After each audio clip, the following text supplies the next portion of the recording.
Plato's Apology.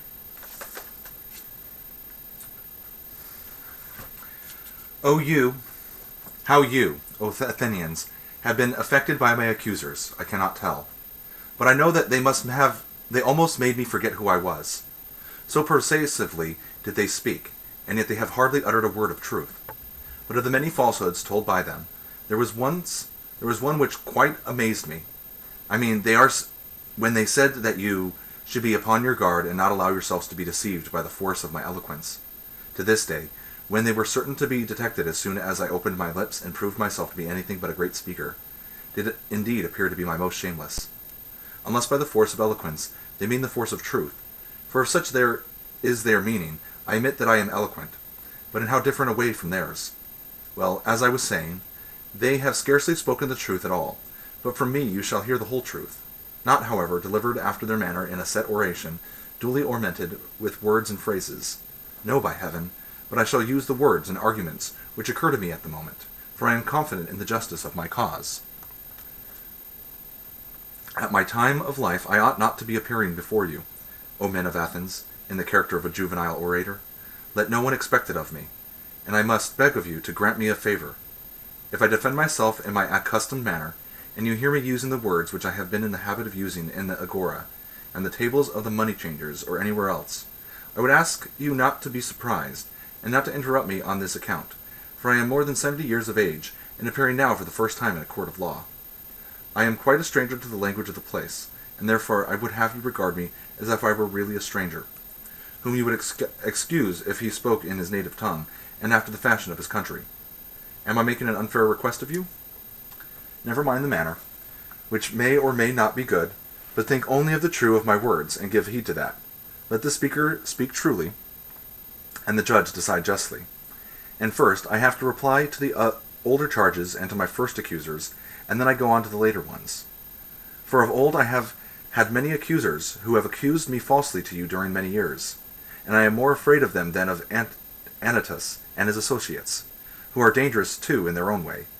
But far more dangerous are the others, who began when you were children, and took possession of your minds with their falsehoods, telling of one Socrates, a wise man, who speculated about the heaven above, and searched into the earth beneath, and made the worse appear the better cause. The disseminators of this tale are the accusers whom I dread, for their hearers are apt to fancy that such inquirers do not believe in the existence of the gods. And they are many, and their charges against me are of ancient date. And they were made by them in the days when you were more impressible than you are now, in childhood, or it may have been in youth. And the cause, when heard, went by default, for there was none to answer. And hardest of all, I do not know and cannot tell the names of my accusers, unless in the chance case of a comic poet. All who from envy and malice have persuaded you, some of them having first convinced themselves. All this class of men are most difficult to deal with, for I cannot have them up here, and cross-examine them, and therefore I must simply fight with shadows in my own defense, and argue when there is no one who answers. I will ask you then to assume with me, as I was saying, that my opponents are of two kinds, one recent, the other ancient, and I hope that you will see the propriety of my answering the latter first, for these accusations you heard long before the others, and much oftener. Well then, I must make my defense, and endeavor to clear away in a short time a slander which has lasted a long time. May I succeed, if to succeed be for my good and yours, or likely to avail me in my cause. The task is not an easy one. I quite understand the nature of it, and so leaving the event with God, in obedience to the law, I will now make my defense. I will begin at the beginning, and ask what is the accusation which has given rise to the slander of me, and in fact has encouraged Miletus to prefer this charge against me. Well, what do the slanderers say? They shall be my prosecutors, and I will sum up their words in an affidavit. Socrates is an evildoer, and a curious person, who searches into things under the earth and in heaven, and he makes the worse appear the better cause, and he teaches the aforesaid doctrines to others. Such is the nature of the accusation. It is just what you have yourself seen in the comedy of Aristophanes, who has introduced a man, whom he calls Socrates, going about and saying that he walks in air, and talking a deal of nonsense concerning matters of which I do not pretend to know either much or little. Not that I mean to speak disparagingly of anyone who is a student of natural philosophy. I should be very sorry if Miletus could bring so grave a charge against me. But the simple truth is, O Athenians, that I have nothing to do with physical speculations. Very many of those here present are witnesses to the truth of this, and to them I appeal. Speak then, you who have heard me, and tell your neighbors whether any of you have ever known me hold forth in few words, or in many upon such matters. You hear their answer, and from what they say of this part of the charge, you will be able to judge of the truth of the rest. As little foundation is there for the report that I am a teacher, and take money, this accusation has no more truth in it than the other. Although if a man were really able to instruct mankind, to receive money for given instruction would, in my opinion, be an honor to him. There is Gorgias of Leontium, and Prodicus of Chios, and Hippias of Elis, who go the round of the cities, and are able to persuade the young men to leave their own citizens, by whom they might be taught for nothing, and come to them whom they not only pay, but are thankful if they may be allowed to pay them. There is at this time a Parian philosopher residing in Athens, of whom I have heard, and I came to hear of him in this way. I came across a man who has spent a world of money on the sophists, Callias, the son of Hippoconus, and knowing that he had sons, I asked him, Callias, I said, if your 2 sons are foals or calves, there would be no difficulty in finding some one to put over them. We should hire a trainer of horses, or a farmer probably, who would improve and perfect them in their own proper virtue and excellence. But as they are human beings, whom are you thinking of placing over them? Is there anyone who understands human and political virtue? You must have thought about the matter, for you have sons. Is there anyone? There is, he said. Who is? Who is he? Said I. And of what country, and what does he charge? Evenus the Parianian, he replied.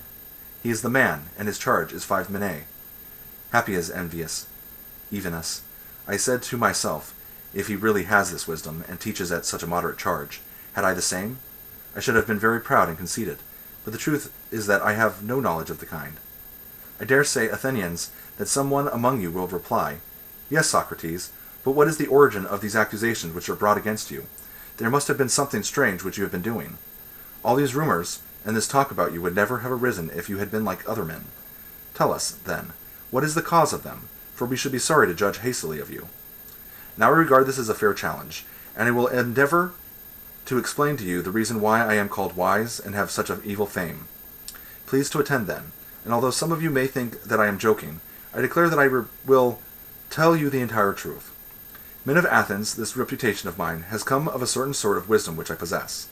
If you ask me what kind of wisdom, I reply, wisdom such as many perhaps be attained by man, for to that extent I am inclined to believe that I am wise, whereas the persons of whom I was speaking have a superhuman wisdom, which I may fail to describe, because I have it not myself, and he who says that I have speaks falsely, and is taking away my character. And here, O men of Athens, I must beg you not to interrupt me, even if I seem to say something extravagant, for the words which I will speak is not mine. I will refer you to a witness who is worthy of credit. That witness shall be God, the god of Delphi. He will tell you about my wisdom, if I have any, and of what sort it is. You must have known Shepharon. He was early a friend of mine, and also a friend of yours, for he shared in the recent exile for the people, and returned with you. Well, Seraphon, as you know, was very impetuous in all his doings, and he went to Delphi, and boldly asked the oracle to tell him whether, as I was saying, I must beg you not to interrupt. He asked the oracle to tell him whether any one was wiser than I was, and the Scythian prophetess answered, that there was no man wiser. Seraphon is dead himself, but his brother, who is in court, will confirm the truth of what I am saying. Why do I mention this? Because I am going to explain to you why I have such an evil name. When I hear the answer, I said to myself, what can the god mean? And what is the interpretation of his riddle? For I know that I have no wisdom, small or great. What then can he mean when he says that I am the wisest of men, and yet he is a god, and cannot lie? That would be against his nature. After long consideration, I thought of a method of trying the question. I reflected that if I could only find a man wiser than myself, then I might go to the god with a refutation in my hand. I should say to him, here is a man who is wiser than I am. But you said that I was the wisest. Accordingly, I went to one who had the reputation of wisdom, and observed him. His name I need not mention. He was a politician, whom I selected for examination, and the result was as follows. When I began to talk with him, I could not help thinking that he was not really wise, although he was thought wise by many, and still wiser by himself, and thereupon I tried to explain to him that he thought himself wise, but was not really wise, and the consequence was that he hated me. and his enmity was shared by several who were present and heard me. So I left him, saying to myself as I went away, "Well, although I do not suppose that either of us knows anything really beautiful or good, I am better off than he is, for he knows nothing, and thinks that he knows. I neither know nor think that I know. In this latter particular, then, I seem to have slightly the advantage of him." Then I went to another, who had still higher pretensions to wisdom, and my conclusion was exactly the same. Whereupon I made another enemy of him, and of many others besides him. Then I went on to one man after another, being not unconscious of the enmity which I provoked. And I lamented and feared this, but necessity was laid upon me, the word of God, I thought ought to be considered first. And I said to myself, "Go, I must to all who appear to know, and find out the meaning of the oracle. And I swear to you, Athenians, by the dog I swear, for I must tell you the truth. The result of my mission was just this. I found that the men most in repute were all but the most foolish, and that others less esteemed were really wiser and better. I will tell you the tale of my wanderings and of the Herculean labors, as I may call them, which I endured only to find at last the oracle irrefutable.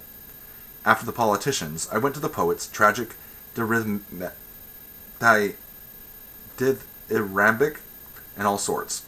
And there I said to myself, "You will be instantly detected.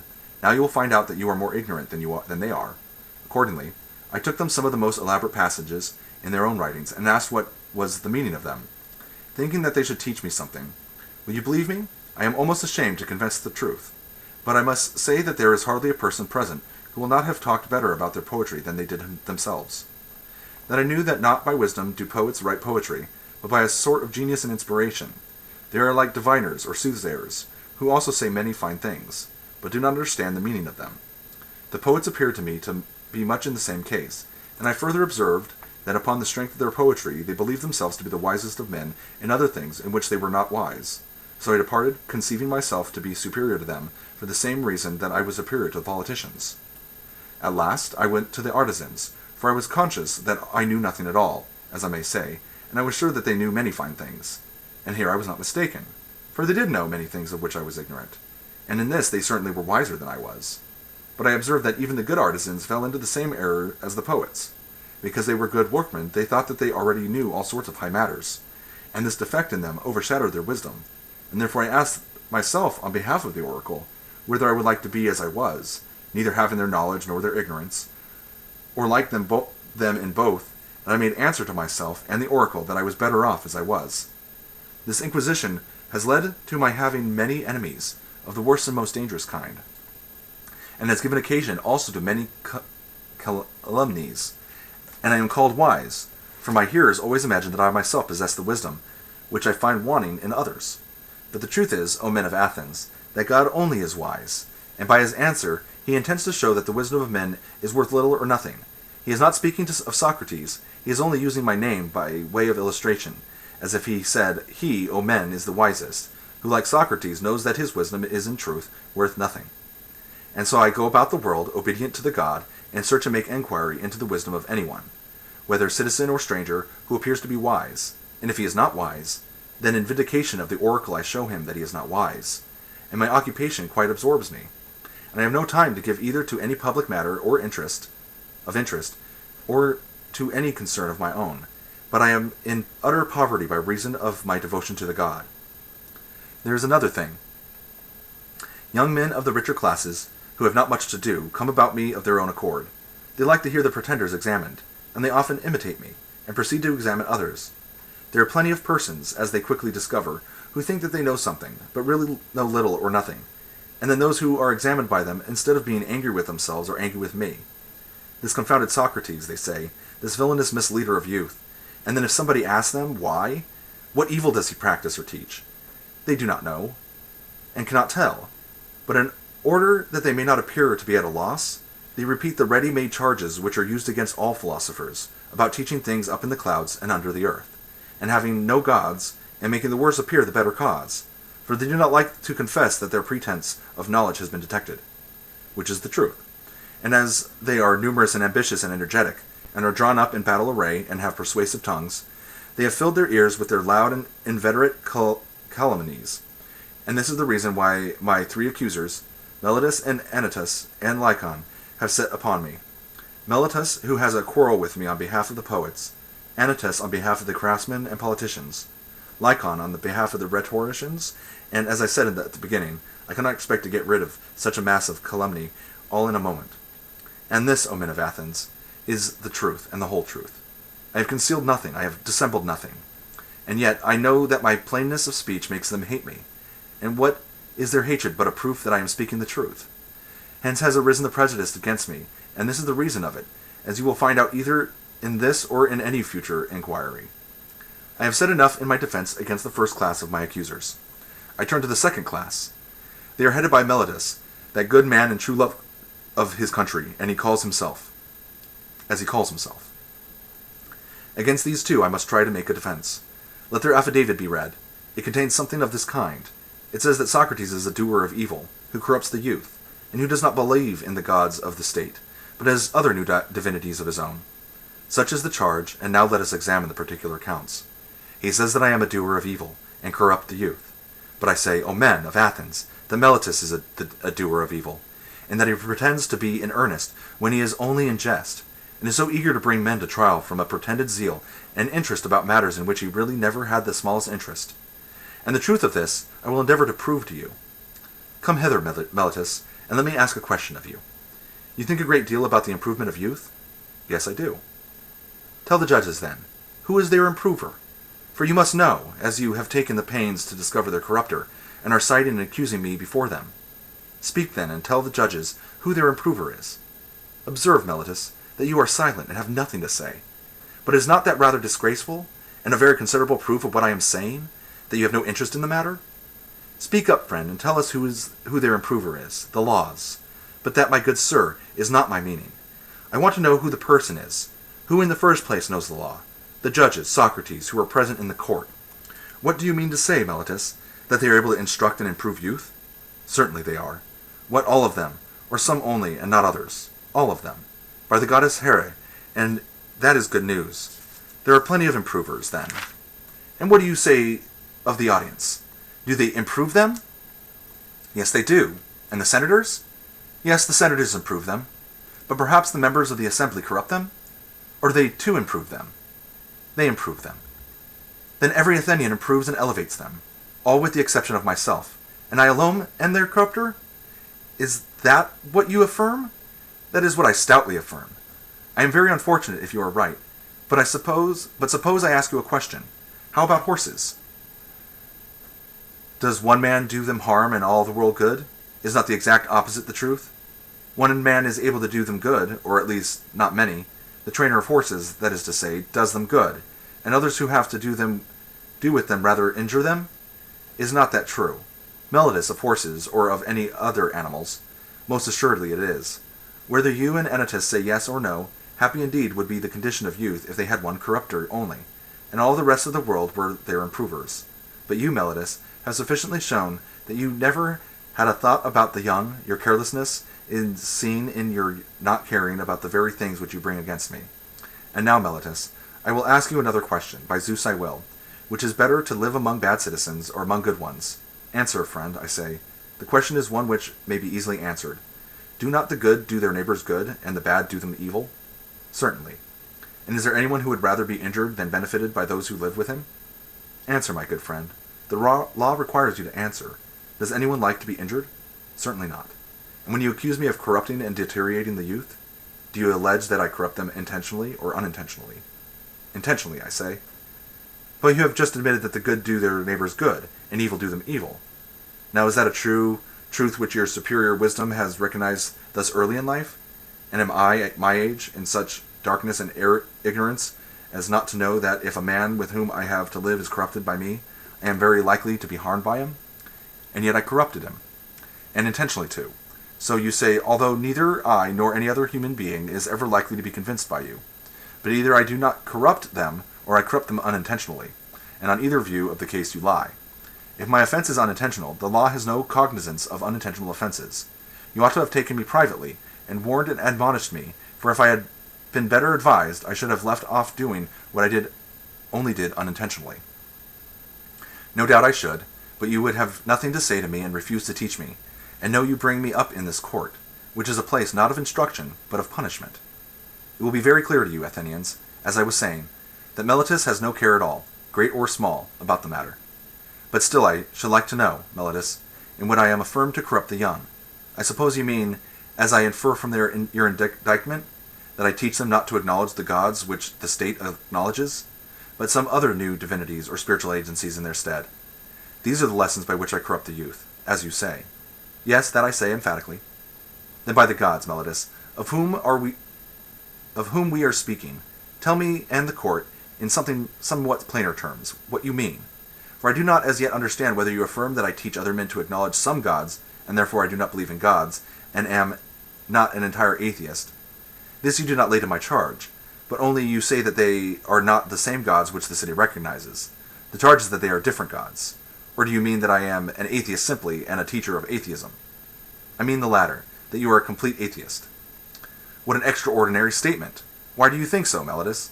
Do you mean that I do not believe in the godhead of the sun or moon, like other men? I assure you, judges, that he does not, for he says that the sun is stone and the moon earth. Friend Meletus, you think that you are accusing Anaxagoras that you have but a bad opinion of the judges?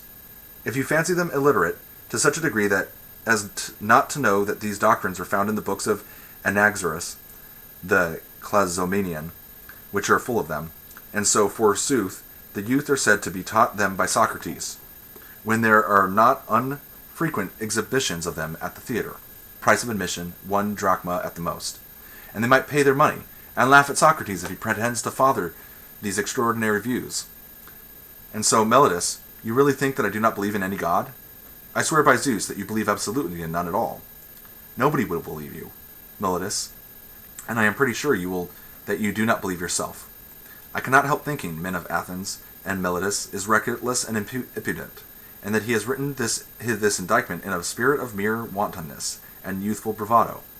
Has he not compounded a riddle, thinking to try me? He said to himself, I shall see whether the wise Socrates will discover my facetious contradiction, or whether I shall be able to deceive him and the rest of them. For it certainly does appear to me to contradict himself in the indictment as much as if he said that Socrates is guilty of not believing in the gods, and yet of believing in them. But this is not like a person who is in earnest. I should like you, O men of Athens, to join me in examining what I conceive to be his inconsistency. And do you, Meletus, answer? And I must remind the audience of my request that they would not make a disturbance if I speak in my accustomed manner. Did ever man, Meletus, believe in the existence of human things, and not of human beings? I wish, men of Athens, that he would answer and not be always trying to get up an interruption. Did ever any man believe in horsemanship and not in horses? Or in flute playing and not in flute players? No, my friend. I will answer to you and to the court, as you refuse to answer for yourself. There is no man who ever did. But now please to answer the next question. Can a man believe in spiritual and divine agencies and not in spirits or demigods? He cannot. How lucky I am to have extracted an answer, by the assistance of the court. But then you swear in the indictment that I teach and believe in divinity, divine or spiritual agencies, new or old, no matter for what, that, at any rate, I believe in spiritual agencies.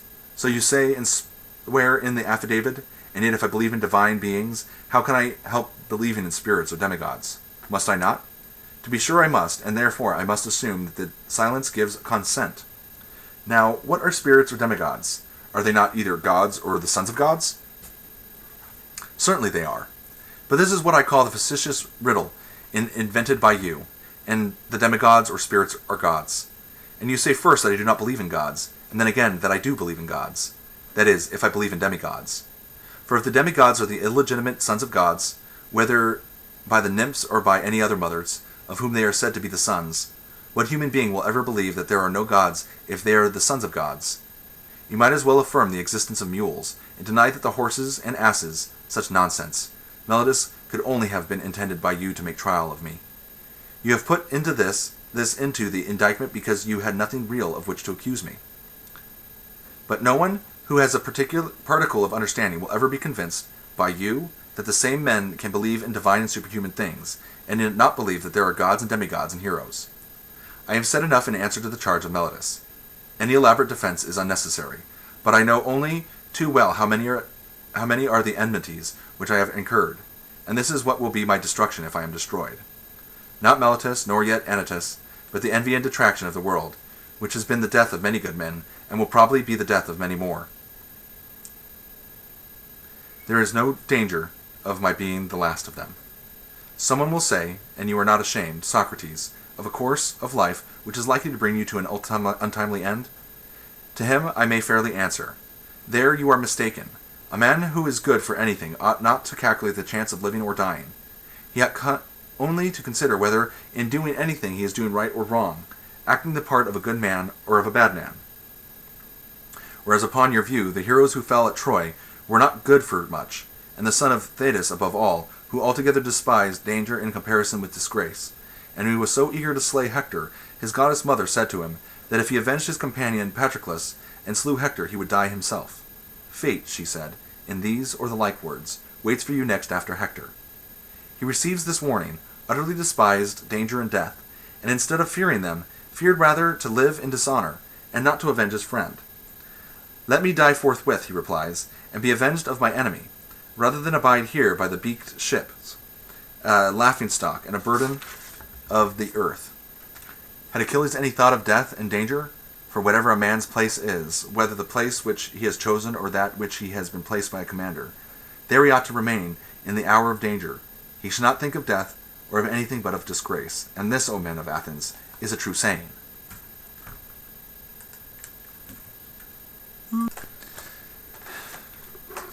Strange indeed would be my conduct, O men of Athens, if I who, when I was ordered by the generals whom you chose to command me at Podeia and Amphipolis and Delium, remained where they placed me, like any other man, facing death, if now, when, as I conceive and imagine, God orders me to fulfill the philosopher's mission of searching into myself and other men, I were to desert my post through fear of death, or any other fear, that would indeed might be strange, and I might justly be arraigned in court for denying the existence of the gods. If I disobeyed the oracle because I was afraid of death, fancying that I was wise when I was not wise, for the fear of death is indeed the pretense of wisdom, and not real wisdom, being a pretense of knowing the unknown, and no one knows whether death, which men in their fear apprehend to be the greatest evil, may not be the greatest good. Is not this ignorance of a disgraceful sort? The ignorance which is the conceit of that man knows what he does not know? And in this respect only I believe himself to differ from men in general, and may perhaps claim to be wiser than they are.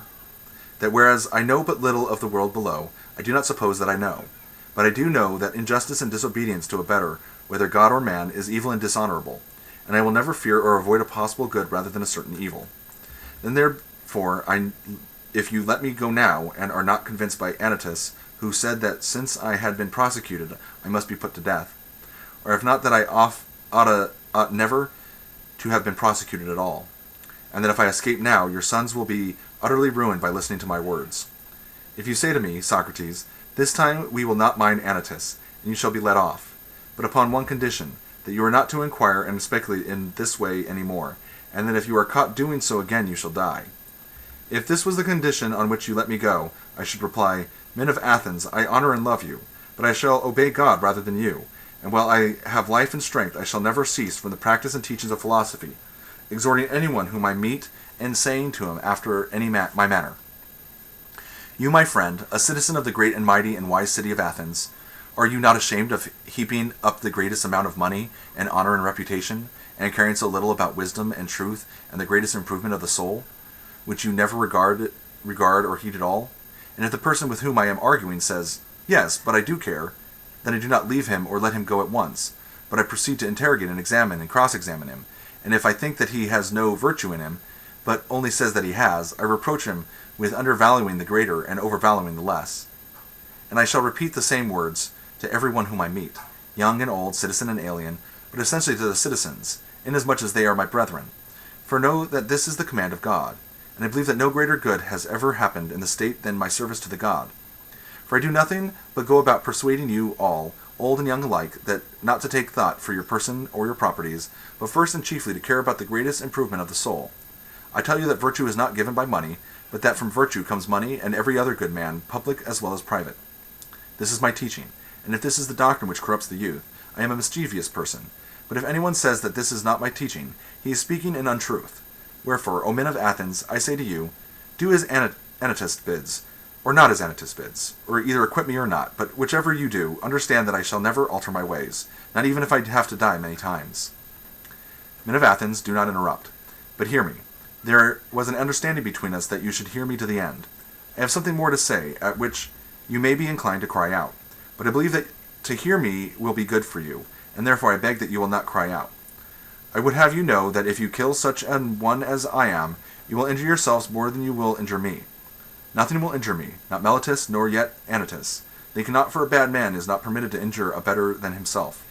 I do not deny that Anytus may perhaps kill him, or drive him into exile, or deprive him of civil rights, and he may imagine, and others may imagine, that he is inflicting a greater injury upon him. But there I do not agree, for the evil of doing as he is doing, the evil of unjustly taking away the life of another, is greater far. And now, Athenians, I am not going to argue for my own sake, as you may think, but for yours, that you may not sin against the God by condemning me, who am his gift to you, for if you kill me, you will not easily find a successor to me, who, if I may use such a ludicrous figure of speech, am a sort of gadfly, given to the state by God, and the state is a great and noble steed who is tardy in his motions, owing to his very size, and requires to be stirred into life. I am that gadfly which God has attached to the state, and all day long, and in all places, am always fastening upon you, arousing and persuading and reproaching you. You will not easily find another like me, and therefore I would advise you to spare me. I dare say that you may feel out of temper, like a person who is suddenly awakened from sleep, and you think that you might easily strike me dead as Anytus advises, and then you would sleep on for the remainder of your lives, unless God in his care of you sent you another gadfly. When I say that I am given to you by God, the proof of my mission is this. If I had been like other men, I should not have neglected all my own concerns, or patiently sent the neglect of them during all these years, and have been doing yours, coming to you individually like a father or elder brother, exhorting you to regard virtue. Such conduct, I say, would be unlike human nature. If I had gained anything, or if my exhortations had been paid, there would have been some sense in my doing so. But now, as you will perceive, not even the impudence of my accusers dares to say that I have ever exacted or sought pay of anyone. Of that they have no witness, and I have a sufficient witness to the truth of what I say, my poverty. Someone may wonder why I go about in the private giving advice and busying myself with the concerns of others, but do not venture to come forward in public and advise the state. I will tell you why. You have heard me speak at sundry times and in divers places of an oracle or sign which comes to me, and is the divinity which Meletus ridicules in the indictment. This sign, which is a kind of voice, first began to come to me when I was a child. It always forbids, but never commands, me to do anything which I am going to do. This is what deters me from being a politician, and rightly, as I think. For I am certain, O men of Athens, that if I had engaged in politics, I should have perished long ago, and done no good either to you or to myself. And do not be offended at my telling you the truth, for the truth is that no man who goes to war with you, or any other multitude, honestly striving against the many lawless and unrighteous deeds which are done in a state, will save his life. He who will fight for the right, if he would live even for a brief space, must have a private station and not a public one. I can give you convincing evidence of what I say, not words only, but what you value far more, actions. Let me relate to you a passage of my own life, which will prove to you that I should never have yielded to injustice from any fear of death, and that as I should have refused to yield, I must have died at once. I will tell you a tale of the courts, not very interesting perhaps, but nevertheless true. The only office of state which I ever held, O men of Athens, was that of senator, the tribe Antiochus, which is my tribe, had the presidency at the trial of the generals who had not taken up the bodies of the slain after the battle of Arginus, and you proposed to try them in a body, contrary to law, as you all thought afterwards, but at the time I was the only one of the Prytanes who was opposed to the illegality, and I gave my vote against you. And when the orators threatened to impeach and arrest me, and you called and shouted, I made up my mind that I would run the risk, having law and justice with me, rather than take part in your injustice because I feared imprisonment and death.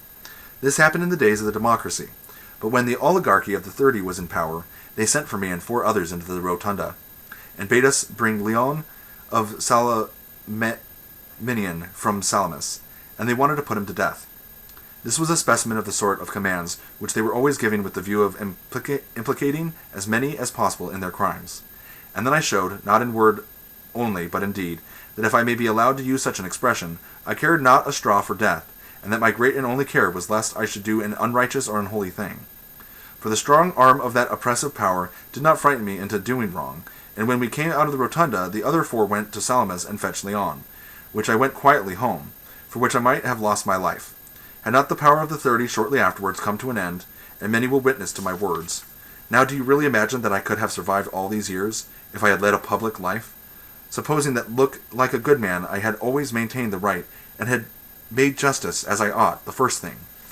No, indeed, men of Athens, neither I nor other men, or any other man, but I have been always the same in all my actions, public as well as private, and never have I yielded any base compliance to those who are slanderously termed my disciples, or to any others. Not that I have any regular disciples, but if anyone likes to come and hear me while I am pursuing my mission, whether he be young or old, he is not excluded. Nor do I converse only with those who pay, but anyone, whether he be rich or poor, may ask and answer me and listen to my words, and whether he turns out to be a bad man or a good one, neither result can be justly imputed to me, for I never taught to profess to teach him anything. And if anyone says that he has ever learned or heard anything from me in private, which all the world has not heard, let me tell you that he is lying. But I shall be asked, why do people delight in continually conversing with you? I have told you already, Athenians, the whole truth about this matter.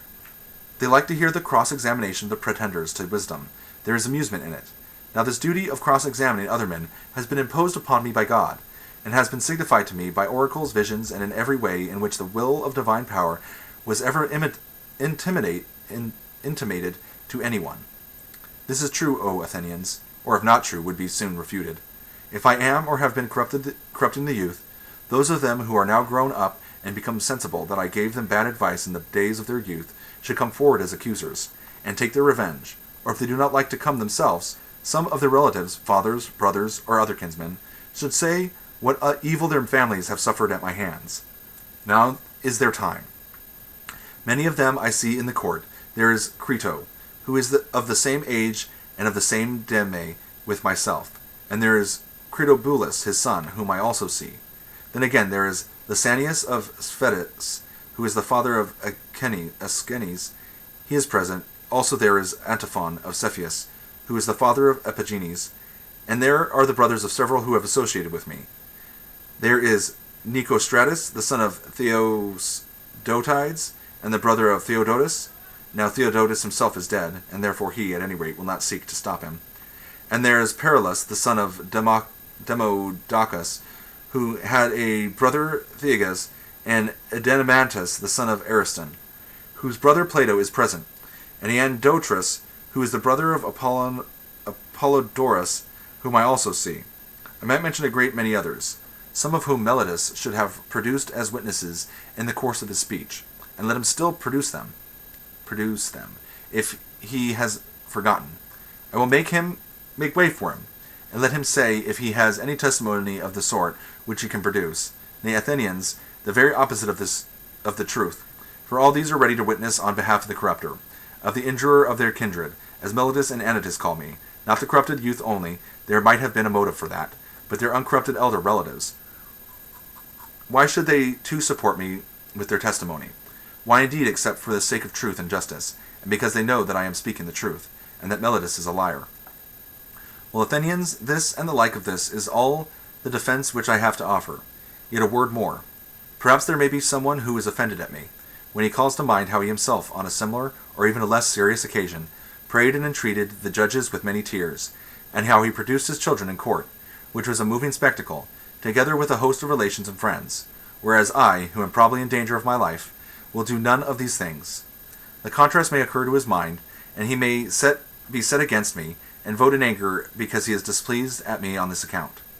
Now if there be such a person among you, mind, I do not say that there is, to him I may fairly reply, my friend, I am a man, and like other men, a creature of flesh and blood, and not of wood or stone. As Homer says, and I have a family, yes, and sons. O to Athenians, 3 in number, 1 almost a man, and 2 others who are still young, and yet I will not bring any of them hither in order to petition you for an acquittal. And why not? Not from any self-assertion or want of respect for you. Whether I am or am not afraid of death is another question, of which I will not now speak. But having regard to public opinion, I feel that such conduct would be discreditable to myself, and to you, and to the whole state. One who has reached my years, and who has a name for wisdom, ought not to demean himself. Whether this opinion of me be deserved or not, at any rate, the world has decided that Socrates is in some way superior to other men. And if those among you who are said to be superior in wisdom and courage, and any other virtue, demean themselves in this way, how shameful is their conduct! I have seen men of reputation, when they have been condemned, behaving in the strangest manner. They seem to fancy that they were going to suffer something dreadful if they died, and that they could be immortal if you only allowed them to live. And I think that such are a dishonor to the state, and that any stranger coming in would have said of them that the most eminent men of Athens, to whom the Athenians themselves give honor and command, are no better than women. And I say that these things ought not to be done by those who have a reputation, and if they are done, you ought not to permit them. You ought rather to show that you are far more disposed to condemn the man who gets up a doleful scene and makes the city ridiculous, than him who holds his peace. But setting aside the question of public opinion, there seems to be something wrong in asking a favor of a judge, and thus procuring an acquittal. Instead of informing and convincing him, for his duty is not to make a present of justice, but to give judgment, and he has sworn that he will judge according to the laws and not according to his own good pleasure. And we ought not to encourage you, nor should you allow yourself to be encouraged. In this habit of perjury, there can be no piety in that. Do not then require me to do what I consider dishonorable and impious and wrong, especially now, when I am being tried for impiety on the indictment of Meletus. For if, O men of Athens, by force or persuasion and entreaty, I could overpower your oaths, that I should be teaching you to believe that there are no gods, and in defending should simply convict myself of the charge of not believing in them. But that is not so, far otherwise. For I do believe that there are gods, and in a sense higher than that which any of my accusers believe in them. And to you, and to God, I commit my cause, to be determined by you as is best for you and me. There are many reasons why I am not grieved, O men of Athens, at the vote of condemnation. I expect it, and am only surprised that the votes are so nearly equal.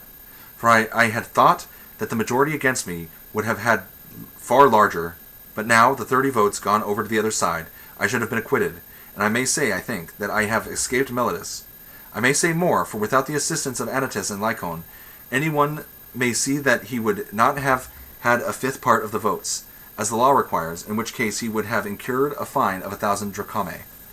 And so he proposes death as the penalty. And what shall I propose on my part, O men of Athens? Clearly, that which is my due. And what is my due? What return shall be made to the man who has never had the wit to be idle during his whole life, but has been careless of that what the many care for, wealth and family interests, and military offices, and speaking in the assembly and magistracies, and plots and parties? Reflecting that I was really too honest a man to be a politician and live, I did not go where I could do no good to you or to myself, but where I could do the greatest good privately to every one of you. Thither I went, and sought to persuade every man among you that he must look to himself, and seek virtue and wisdom before he looks to his private interests, and look to the state before he looks to the interests of the state, and that this should be the order which he observes in all his actions. What shall be done to such a one? Doubtless some good thing, O men of Athens, if he has his reward, and the good shall be of a kind suitable to him. What would be a reward suitable to a poor man, who is your benefactor, and who desires leisure that he may instruct you? There can be no reward so fitting as maintenance in the Prytaneum, O men of Athens, a reward which he deserves far more than the citizen who has won the prize of Olympia in the horse or chariot race, whether the chariots were drawn by 2 horses or by many.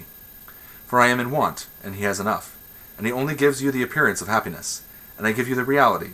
And if I am to estimate the penalty fairly, I should say that maintenance in the Prytaneum is the just return. Perhaps you think that I am braving you in what I am saying now, as in what I said before about the tears and prayers. But this is not so. I speak rather because I am convinced that I never intentionally wronged anyone, although I cannot convince you. The time has been too short.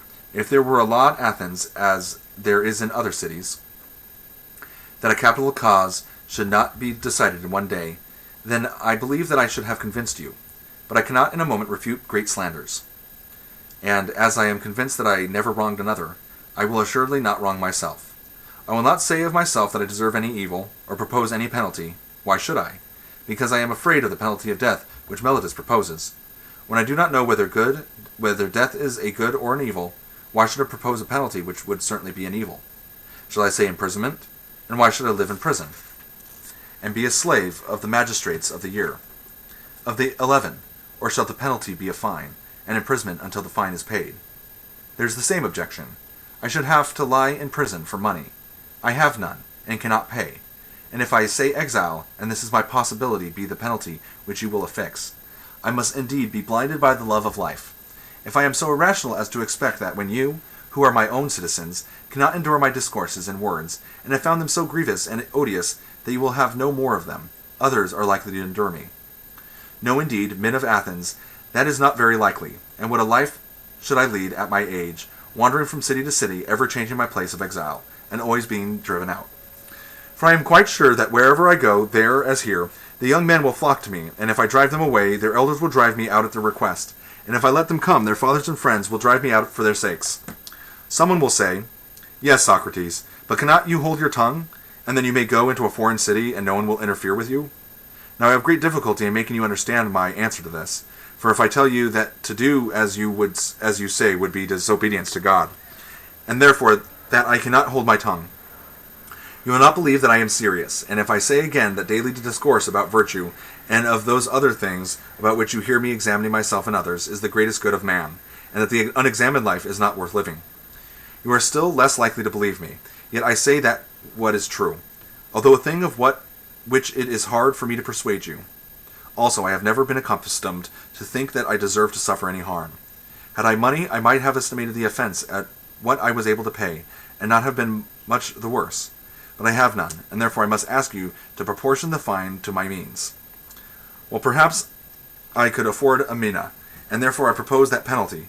Plato, Crito, Critobulus, and Apollodorus, my friends here, bid me say 30 minae, and they will be the sureties.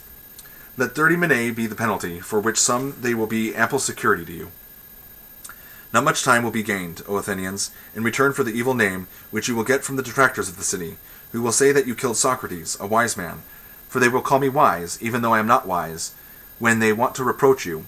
If you had waited a little while, your desire would have been fulfilled in the course of nature, for I am far advanced in years, as you may perceive, and not far from death. I am speaking now not to all of you, but only to those who have condemned me to death. And I have another thing to say to them. You think that I was convicted because I had no words of the sort which would have procured my acquittal? I mean, if I had thought fit to leave nothing undone or unsaid. Not so. The deficiency which led to my conviction was not of words, certainly not. But I had not the boldness or impudence or inclination to address you as you would have liked me to do, weeping and wailing and lamenting, and saying and doing many things which you have been accustomed to hear from others, and which, as I maintain, are unworthy of me. I thought at the time that I ought not to do anything uncommon or mean when in danger, nor do I now repent of the style of my defense. I would rather die, having spoken after my manner, than speak in your manner and live. For neither in war nor yet at law ought I or any man to use every way of escaping death. Often in battle there can be no doubt that if a man will throw away his arms and fall on his knees before his pursuers, he may escape death. And in other dangers there are other ways of escaping death. If a man is willing to say and do anything, the difficulty, my friends, is not to avoid death, but to avoid unrighteousness. And for that runs faster than death. I am old and move slowly, and the slower runner has overtaken me, and my accusers are keen and quick, and the faster runner, who is unrighteousness, has overtaken them, and now I depart hence condemned by you to suffer the penalty of death. They too go their ways, condemned by the truth to suffer the penalty of villainy and wrong, and I must abide by my award. Let them abide by theirs. I suppose that these things may be regarded as fated, and I think that they are well. And now, O men who have condemned me, I would fain prophesy to you, for I am about to die, and in the hour of death men are gifted with prophetic power. And I prophesy to you, who are my murderers, that immediately after my departure, punishment far heavier than you have inflicted on me will surely await you. Me you have killed because you wanted to escape the accuser, and not to give an account of your lives, but that will not be as you suppose, far otherwise. For I say that there will be more accusers of you than there are now, accusers whom hitherto I have restrained. And as they are younger, they will be more inconsiderate with you, and you will be more offended at them. If you think that by killing men you can prevent some one from censoring your evil lives, you are mistaken. That is not a way of escape, which is either possible or honorable. The easiest and the noblest way is not to be disabling others, but to be improving yourselves. This is the prophecy which I utter before my departure to the judges who have condemned me. Friends who would have acquitted me, I would like to also talk with you about the thing which has come to pass while the magistrates are busy, and before I go to the place at which I must die, Say then a little, for we may as well talk with one another while there is time. You are my friends, and I should like to show you the meaning of this event which has happened to me. O my judges, for you I may truly call judges, I should like to tell you of a wonderful circumstance. Hitherto the divine faculty of which the internal oracle is the source has constantly been in the habit of opposing me even about trifles. If I was going to make a slip or error in any matter, and now as you see there has come upon me that which may be thought, and is generally believed to be, the last and worst evil. But the oracle made no sign of opposition, either when I was leaving my house in the morning, or when I was on my way to the court, or while I was speaking, at anything which I was going to say, and yet I have often been stopped in the middle of a speech. But now as nothing I either said or did touching the matter in hands, has the oracle opposed me. What do I take to be the explanation of this silence? I will tell you. It is an imitation that what has happened to me is good, and that those of us who think that death is an evil are in error. For the customary sign would surely have opposed me had I been going to evil and not to good. Let us reflect in another way, and we shall see that there is great reason to hope that death is a good, for one of two things. Either death is a state of nothingness and utter unconsciousness, or as men say, there is a change and migration of the soul from this world to another. Now if you suppose that there is no consciousness, but a sleep like the sleep of him who is undisturbed even by dreams, death will be an unspeakable gain. For if a person were to select the night in which his sleep was undisturbed, even by dreams, and were to compare it with this, the other days and nights of his life, and then were to tell us how many days and nights he had passed in the course of his life better and more pleasantly than this one, I think that any man, I will not say a private man, but even the great king, will not find many such days or nights, when compared with the others. Now if death be of such a nature, I say that to die is gain, for eternity is then only a single night. But if death is the journey to another place, and there, as men say, all the dead abide, what good, O my friends and judges, can be greater than this?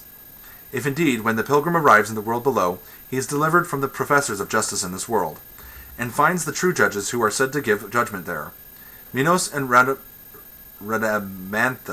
and Aeacus and Triptolemus and other sons of God who were righteous in their own life, that pilgrimage will be worth making. What will not a man give if he might converse with Orpheus and Musaeus and Hesiod and Homer? Nay, if this be true, let me die again and again. I myself, too, shall have a wonderful interest in their meeting and conversing with Palmedes, and Ajax, the son of Telamon, and other ancient hero, and any other ancient hero who has suffered death through an unjust judgment. And there will be no small pleasure, as I think, in comparing my own sufferings with theirs.